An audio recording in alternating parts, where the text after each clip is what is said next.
yun nga, stepping up naman for others din na nag-undergo ng same experience mo. Siguro, ano na lang yung mindset mo ngayon? Yun nga yung role mo ngayon sa team. Siguro yung mindset ko lang is give lang lahat, and yun din para sa Ateneo community, para sa mga injured players namin, sila ate. Bigay lang talaga lahat, tapos strong mind lang. Kasi every time na nangyayari yung injury nung last time, sobrang back lang ako, hindi ako tumitingin kasi iba pa din yung trauma. Pero yun nga, doon papasok yung lagi sinasabi ni Coach Sergio na strong mind lang lagi, and gawin na lagi yung best pag nasa loob ng court. And syempre, tiwala kay Lord. Todo dasal talaga. Ano masasabi niyo yung ginagawa niyo para ma-practice yung strong mind na yun? May mga practices ba kayo ginagawa sa team na kumbaga natutulungan din kayo dun sa ganung part? Sa amin po, meron kaming sports psychologist. So may session kami once a week po. Tapos sila yung nagbibigay ng mga exercises na papastrong mind po namin. And siguro, sarili din, may own kami, may own time din kami para ma-practice namin yung strong mind.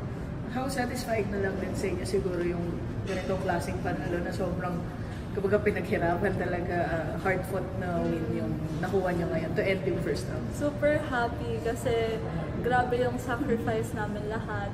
Tapos midterms din namin, sobra yung pagiging student-athlete namin, yung balance namin. And yun, with the help of our coaches, teammates, and family.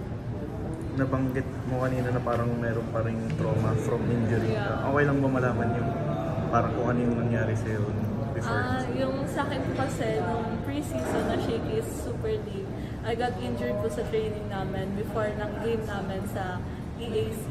Tapos, nag-land po ako, then natapilok, then nadali yung tuhod ko.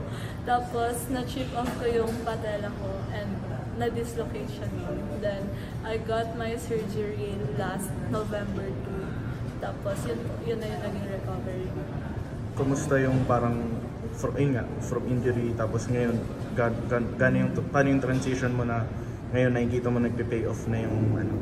Sa akin, yung process talaga na yun, sobrang doon ko na strong mind, and yung trust kay God, and yung trust sa sarili and sa coaches. Kasi parang wala na nangyari na yun, so I have to move forward lang lagi.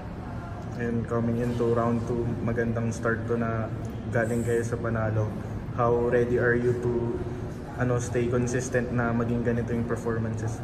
Siguro po, sa training din, like, i-workout namin yung mga lapses namin and yung mga little details, kasi isa din yun sa sinabi sa amin na yung mga little details na pagkakamali, nagpa-pile up siya, kaya lumalaki siya. Siguro, doon muna kami mag-lista. Ayun nga, 3 teammates injured. Siguro paano mo nilang pinangabugutan yung lakas na parang kada palo mo, kasama silang tatlo?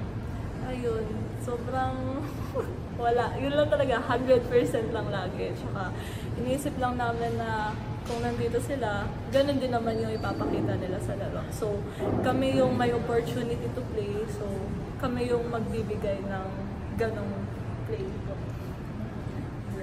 Thank you.